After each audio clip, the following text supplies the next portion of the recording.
Tessa from Mama's Geeky here. Thank you so much for stopping by my YouTube channel. Hello, everyone, and welcome to the Once Upon a Snowman press conference. I'm Amy Astley, Vice President of Communications and Publicity for Walt Disney Animation Studios. In this all-new Walt Disney Animation Studios animated short, the previously untold origins of Olaf, the innocent and insightful summer-loving snowman who melted hearts in the Academy Award-winning 2013 Disney animated feature Frozen and its acclaimed 2019 sequel are revealed. The film follows Olaf's first steps as he comes to life and searches for his identity in the snowy mountains outside Arendelle. So here today with us are four of the key filmmakers for Once Upon a Snowman, folks that I consider myself lucky to call coworkers and colleagues. Becky Bresee. Becky Bresee began her Disney animation career. Hi, Becky. Hi. She began her Disney animation career as an animator on the film Dinosaur. And in fact, I think your first shot was animating toes and tails of a dinosaur, right? That's correct. Yes. Gotta start somewhere. Gotta start somewhere. And in her career, she's worked on several Disney animation films, including Bolt, Tangled, Wreck-It Ralph, Zootopia, and Moana. Within the world of Frozen, Becky was the supervising animator of the character Anna in the first film and went on to be head of animation on the short Frozen Fever and on last year's Frozen 2. Last summer, she jumped immediately from heading up the animation on Frozen 2 to doing the same role on Once Upon a Snowman. Please welcome Head of Animation, Becky. Thank you so much for being here. Thanks, Amy. Next up, we have Peter DelVecchio. Peter is our Academy Award, Golden Globe, and PGA award-winning producer of Frozen. Hi, Peter. Hi. Peggy, you can keep your camera on if you want. We're having everybody join together. Okay. Peter joined Disney Animation in 1995. He's worked on films including Hercules, Treasure Planet, and Chicken Little. He was the producer of The Princess and the Frog and Winnie the Pooh. And in addition to the film Frozen, of course, which he produced, Peter has produced the #1 animated film of all time, Frozen 2, which is first topping only Frozen 1 as the top 2 animated films of all time. He is now Senior Vice President. Frozen 2 is #1, so that's right. He is now Senior Vice President of Production for Disney Animation, and with Os Not Sure is currently producing Raya and the Last Dragon, our next theatrical feature. Please welcome Peter. Dan Abraham, director, is a veteran storyman, director and animator who began his association, there he is, hi Dan, with Walt Disney Animation Studios in 2005 when he started as an intern, which eventually led to full-time roles both at Disney Animation and Disney Toon Studios. He was head of story on 2013's theatrical film Planes, and I think your directorial debut is a short film that I always have trouble pronouncing, Vitaminimulch. Vitaminimulch, Air Spectacular, that's right. I got it.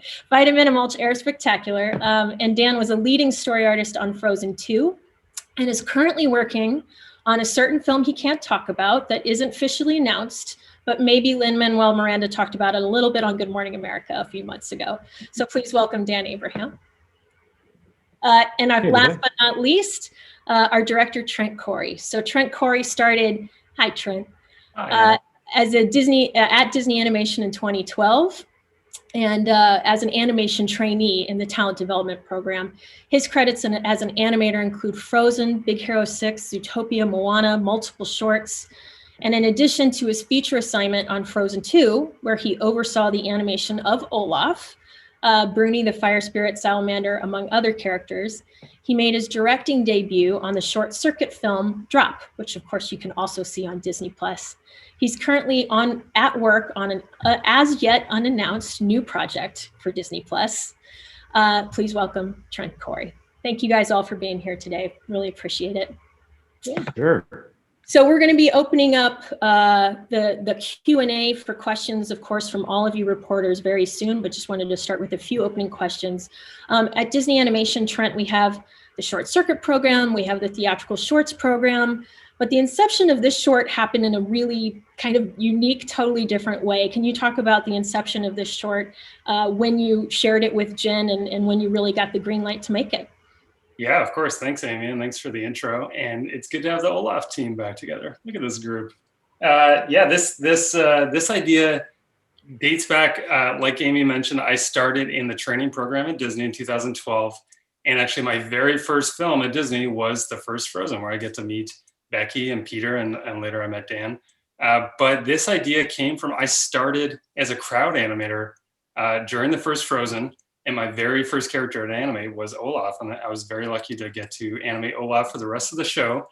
And I very clearly remember seeing Chad Sellers' animator shot during Let It Go while I was a trainee, and Elsa makes Olaf, and it's beautiful. And then she just walks away. She creates life, and she walks away. And I was like, there's got to be a story there. I love Pinocchio. I love Bambi. And I'm like, I want to see what Olaf's first steps are like. And we don't see him for another 20 minutes in the film. So I actually found sketches last week when I was moving of original ideas from 2013, little beat boards and writing and ideas of Olaf taking his first steps and learning about who he is. And, you know, cut to last year, Jennifer Lee, our fearless leader, stood on stage and said, we're going to be partnering with Disney Plus. And I thought right then that this is the perfect opportunity to have this short come out, 8 years later. And that's when I got to work with all these fine folks, Peter, Becky, and Dan. That's wonderful. Dan, you had just finished doing your story work on Frozen 2, which you did one of my favorite sequences in the movie, storyboarding Lost in the Woods. That sequence is bananas and legendary, and I love working that. What was the experience for you? How did you come to partner with Trent as his fellow director on this project? Thank you, Amy, for the compliment. I had a ball working on that song, and then I also got the opportunity in Frozen 2 to work on the Olaf song. So I got to storyboard that as well, and working with Jennifer Lee and Chris Buck and Peter. And I guess they liked what I had done with the Olaf song, and they're like, oh, this guy kind of has a handle on who Olaf is. And so Jennifer asked if I would partner with Trent and direct this great idea that he had all these years ago. And so the two of us just kind of went arm in arm from there. It was, we had a ball. So wonderful. Peter, this short might be a first for us anyway, in that it's a production that was right on the tail end of Frozen 2. We can see in Into the Unknown making Frozen 2. Frozen 2 was a real experience in terms of making it. What was the experience for you of going straight from one to the other? Well, I'm sure Trent and Becky and Dan can attest, when you make these movies, you get to know these characters really well. It becomes a family. And as hard as the movies are to finish, it's also hard to step away. So I think the fact that Trent and Dan had this story ready to go, we could build on that enthusiasm of having finished the first movie and bring all that skill and momentum that we had as you finish a movie, bring that right into the short. And I think it was a nice way almost to celebrate, to continue to celebrate the finish of the movie. Becky, you have been head of animation now, as I said when I was introducing you, on 3 Frozen projects. 2-part question for you. What is it about the Frozen world that really speaks to you as an artist and animator? And what did you enjoy about making this particular short?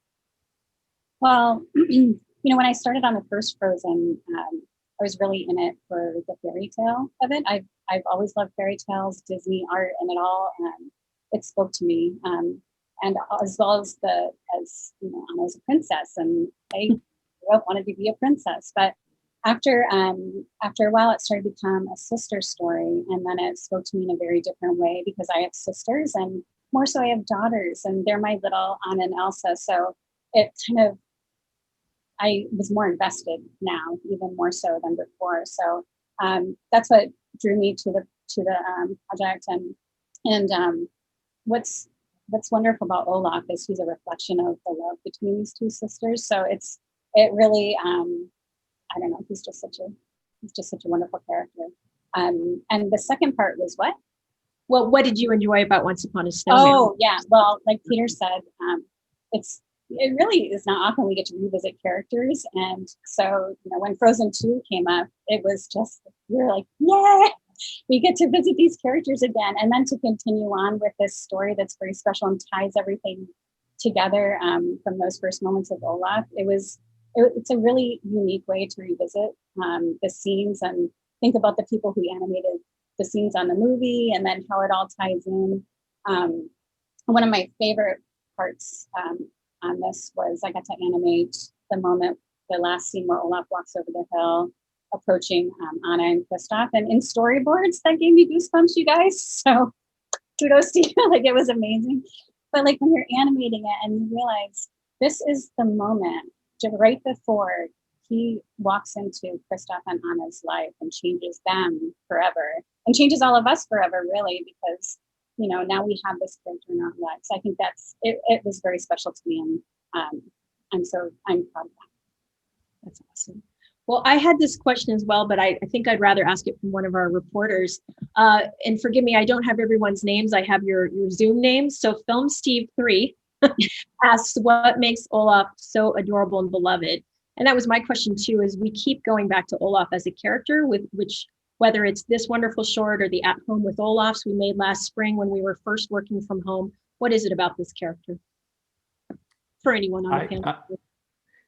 I would say that, you know, Olaf has this overwhelming like optimism and sincerity about him, and that just never gets old. It's something that we all sort of aspire to and sometimes fall short, but Olaf is always there, like charging ahead with just this eternal optimism and sweetness that I think is a part of all of us, but maybe we wish we had more of, and it's sort of aspiring. Well, I'll just go there really quickly, Amy, that I grew up on Disney movies in the 90s. I loved Aladdin, by far my favorite movie. And the genie was my favorite character. And I think, you know, what I loved about the genie was that he could be hilarious and change shapes, but he could also be sincere. And from an animator's point of view, Olaf's just everyone's favorite character to animate, because he can be very emotional. Like Becky mentioned, he's connected to the sisters, but he's also fun to just break apart. Yes, emotionally falls apart sometimes, right? Yeah. And I think we can all relate to his sort of innocence as a child. I mean, that's slightly naive look at the world, but in doing so, I agree, Trent, he can really hit on some profound emotional things. He can zero in on things that maybe as adults we miss. Yeah, he can be so existential too, like when he's realizing he's snow, but he's walking on snow. And Once Upon a Snowman, I love that. And you really can't talk about Olaf without talking about Josh Gad, of course. Laura asked the question, how much of the story was written versus how much did Josh improvise? Hey, Laura. That's a great question. You know what? Dan and I and Jennifer, we all kind of put our heads together for the script. And Josh, he is just as funny in the movie and on his Instagram and social media as he is in person. He is hilarious. In fact, Dan and I were in the recording booth with him, not behind glass. And I think the hardest part about that was just trying not to laugh so we didn't mess up the take. I was covering my mouth most of the time, just spitting while Josh was just having a blast. But he is so generous with his time. He came in right after Frozen 2 to record this with us. He gives you so much as an actor and a comedian. I just love working with him. Is there any line he improv in particular that people should sort of listen for, or any particular moment that he gave you while directing him? I know the line in the script was when he's looking at himself in the mirror, he's like, I kind of look like a Trevor. And Josh was the one that turned it into I kind of look like a Fernando or a Trevor. Like he was sort of searching a little bit more. And I'm going to leave it to Josh to come up with the most random, funny name that would not really fit Olaf. I don't know if he's a Fernando or not.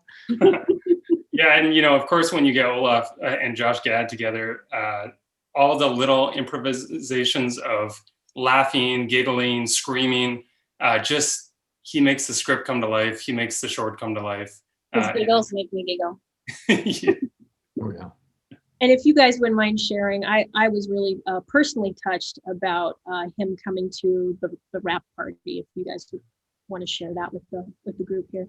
Yeah, I'll tell a quick story. I'd love to hear everyone else too. Josh came in excited. He brought his family and his little kids, which was adorable. And this cracked me up. I still think about it all the time. His little daughter came up to me. I'm not sure how old she is, but she came up to me and she kind of shakes my hand and she says, I didn't like the short. I loved the short. And I was like, gosh, she is Josh Gad's daughter. Like the timing was perfect that even I fell for like a 3-year-old's joke. And in your mind, you're thinking, what? What? We worked so hard. Don't tell your dad. You know, I also liked how genuinely appreciative he was of all the work on the films, on the short. You know, he often talks about the fact he gets to sort of be in front of the public a lot, but he very much recognizes all the work that is put into these films, the animation, everything, and it's a true partnership. You know, Peter, it's a really good point that Josh, he comes and talks to the animation crew throughout the production of Frozen 2, and Once Upon a Snowman. The animators love him. He will just talk endlessly to the point where we're like, okay, Josh, we got to work. Maybe it's time to go. Yeah, he's very giving of his time. Yeah. Well, and Jeannie was his favorite character too. And I think we have a lot of voice cast actors and actresses we work with who have such a deep appreciation for what all of you bring to the films. But when Josh talks about it, what you each contribute and how this collaboration works, I think it's really special. We have a question, and really it applies to most of you because most of you did work on the first Frozen. What did it feel like, particularly on the heels of Frozen 2, to step back into the world of Frozen 1? And that comes from Mama's Geeky. Thank you for the question. It was easy. It was easy to want to. Yeah, we all became, I mean, our group of supervisors that go right on to Frozen or into Once Upon a Snowman, we know each other so well. And it's like you said, Amy, it's kind of like a family. And so it was this extra little bit of time we got to spend with each other and with the characters. So I was really excited about it. I agree with Becky. You get to the end of these productions and they're a lot of work, as you saw in the Making of Frozen documentary. But you get to the end and you're like, oh no, I actually don't want it to be over. I want to keep it going. So we kept it going. And then I think towards the end of our short, we're like, any other ideas? Let's keep this moving. I know it's fun too. Go ahead, Dan. I was just going to say off of what Becky was saying that like Becky and I went to college together. So we've been friends for 5 years now. No, we've been friends for a long time. So to be able to work together, I mean, and it's amazing. It's very, very cool. Okay, this question we have to ask, and I always appreciate when people ask it. Amy Folker asked, what are some of the fun Easter eggs we should be looking for in Once Upon a Snowman? Oh, well, there's a lot of little fun tidbits throughout the short because we're showing it from a different perspective, obviously. One of the ones I love is Oaken selling Anna's coronation dress. I want to buy Anna's coronation dress. It's for sale. I don't know if you can, it's pricey, Becky, it's pricey. I love the idea that, you know, in the movie you see Anna walk out in her new, you know, winter clothing to go up the North Mountain. And we get to show what happened to that dress and that Oaken made a small profit. For sure. Yeah, there's other little Easter eggs within the cards that he looks at. Olaf looks at in the stereoscope. There's a few different shots in there that people might be keen on from other films and that. Well, you can give one of those films if you want. What might people see in those postcards? You might see a Moana film shot in there. You might see a little Moana. A little Motunui action there. That's right. Then I think there might be a Tangled image. Is there? Yeah, I think so. Okay, I'll have to look for that one the next time. I mean, I think that is one of my favorite elements of the short is we've all been asking ourselves, how on earth did the snowman fall in love with summer? How did you guys arrive at that as an idea within this short? It's wonderful. Well, we when really diving into what this short was going to be and how it was going to weave in and out of the first film, we watched the first film, especially the sequence, you know, from when Elsa creates him during Let It Go to when Anna and Kristoff and Sven meet him in the forest. We watched that over and over and over and over and over again. And so, like, what little things can we weave in there that makes sense or that would answer questions or whatever? And, you know, one of them I always had was like, boy, he is obsessed with summer, yet he doesn't know he would melt. How does that work? How does he know what summer is? Like, he was just created and stuff. So there was a very logical explanation for that. And we see it in this little short. It kind of wrote itself. Like, it made sense that it would be in there. And all these little ideas, and I love that Dan was the one coming up with the stereoscope. I thought it was genius, and Oaken being the one to teach him. And I'll speak for all of us here and say we're all fans of the Frozen franchise, so it's fun for us to go find those little areas throughout the short to say, oh, we could show Anna here, or oh, we could have Kristoff singing "Reindeer Are Better Than People." Are there more untold Frozen stories in the works? And I'll throw that question to Peter. I think we're just happy that this short gets to have its debut on Disney Plus. We get asked that question a lot. I mean, clearly there's a real passion for the stories for these sisters, for the whole family. But right now we're focused on other things. I'm focused on Raya. Jen is focused on running the studio, but we still love these characters. Yeah, that's the first time you've had that question, I think, right? We've never been asked about Frozen 3. No, never. I think that was the number one question on the press tour. For Frozen 2, right? Because it wasn't even out in theaters. Yes. They're being asked about Frozen 3, No. which I love. So we so appreciate the enthusiasm for it. What was Josh Gad's response when he was invited back to come back as Olaf for this? Well, like Peter mentioned, he is so gracious. He understands the process, better than any of us. He understands the collaboration, and he seems just always thrilled to play the character and to find new things to bring to the character. And I think he found some little unique things to bring to the short. That's wonderful. Shannon McGrew asks a question. Can you talk about designing Olaf, which of course happened years ago, but what were those challenges you faced, perhaps in that design specific to the short? Obviously, you were playing with what his nose might end up being quite a bit on this short, if you want to talk about that. Maybe I'll let Dan elaborate a little bit, but we're building off a lot of work from many talented artists throughout the studio that have worked with the Frozen franchise for 8+ years. Hiram Osmond was the original Olaf supervisor on Frozen 1. Him and the team, discovered things like if we don't bend Olaf's arms, he'll move a little more like a toddler, so he doesn't have elbows. So really, there's a lot to build off of design-wise. And for the nose, in my original pitch, it was actually a fish nose that he has for most of the short. And then I pitched it to Dan, and he's like, hang on a minute.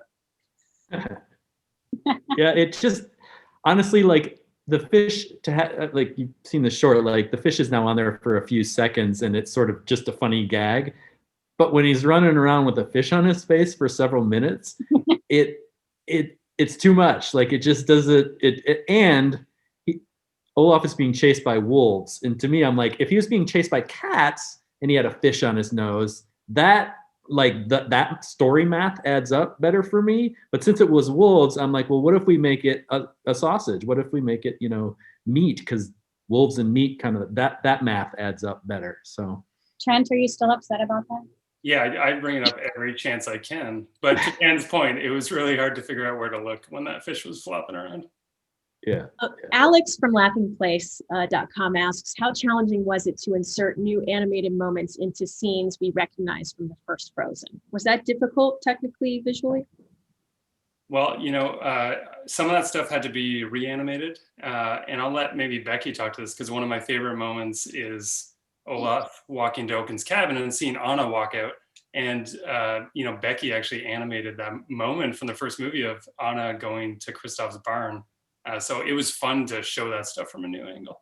Yeah, it was kind of neat. The whole project was neat in that, we know who animated the first moments, and then seeing those moments from a totally different angle is just so interesting, because I have it in my head who animated the shot, like the movements they did, the acting, and you have kind of insight to what's happening next and before and all that. So it's just really fun to see it all connect. And, Anna and Olaf narrowly miss each other. I mean, except that Olaf gets smashed by the door. So she didn't miss him, she got him. but yeah, it's just neat to see these moments play out in a different way. This is a slightly related question from Carla, AKA the Curvy Critic. But how difficult was it to decide how and when to marry those certain scenes and pick those scenes? I mean, it sounds to me like you watched the first film and there were some things that happened naturally, but how difficult was it to sort of curate that?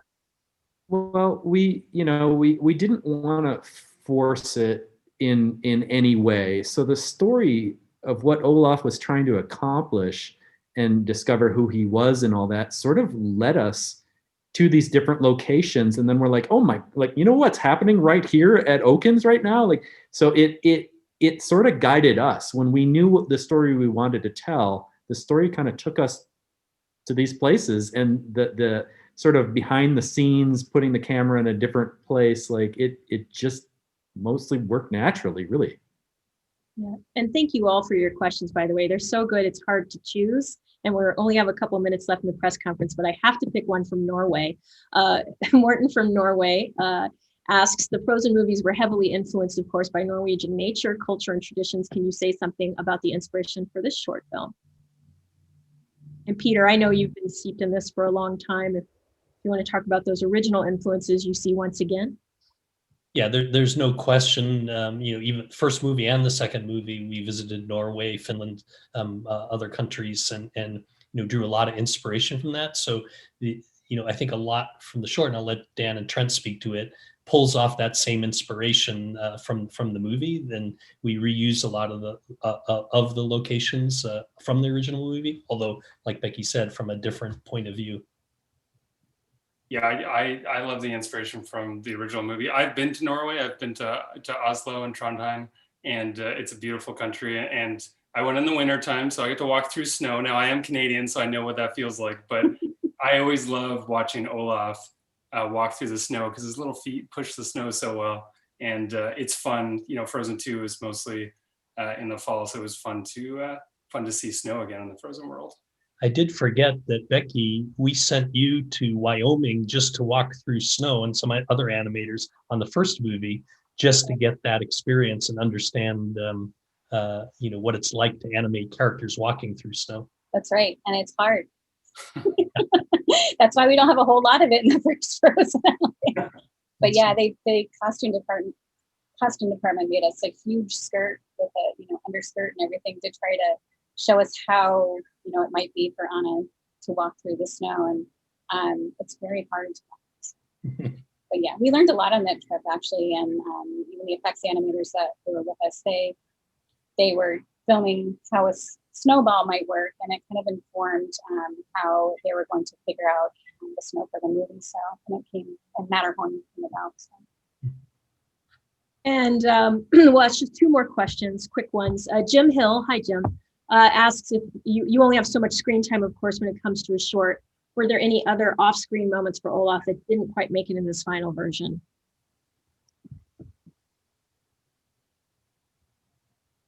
No, I mean, there were variations on moments. I think we got a lot in that we wanted to. I was really excited about, Olaf inadvertently causing the wolf chase that we see in the movie. But in an early version, actually, instead of Elsa's cape coming off, it was her glove, and it kind of slapped Olaf to life. I like the cape better, but we go through versions of these scenarios like that. Yeah, we did really early on too. We toyed with the idea of having a song, and the story just didn't sort of guide us to where a song would go, and instead of force it, we're songless. Yeah. What I do love is you hear all of the background music that's oh yeah, and that to me, like, that's enough to fall in love with everything. So. We will end with Emmanuel's question. With the joy that all of you have working with Olaf, would you like to work on any future projects with the character, perhaps future shorts or maybe even a series? Amy, if I could work with Olaf for the rest of my life, I'd be quite okay with that. He is so fun, and it's about working with the team behind him too. That's all of you on camera here. So for me, it's the character, but the team behind Frozen is just fantastic. That's wonderful. Thank you, everyone, from Walt Disney Animation Studios, from Walt Disney Studios and Disney Plus for making today possible. And thank you to all of the reporters who are here today and participating. We miss you, and we wish you all a great rest of your day. Thank you, Becky, Trent, Dan, and Peter for being part of this today. Audiences around the world can see Once Upon a Snowman on October 23rd, exclusively on Disney+. Thank you guys so much. Thank you, Amy. Thank you. Bye. Right.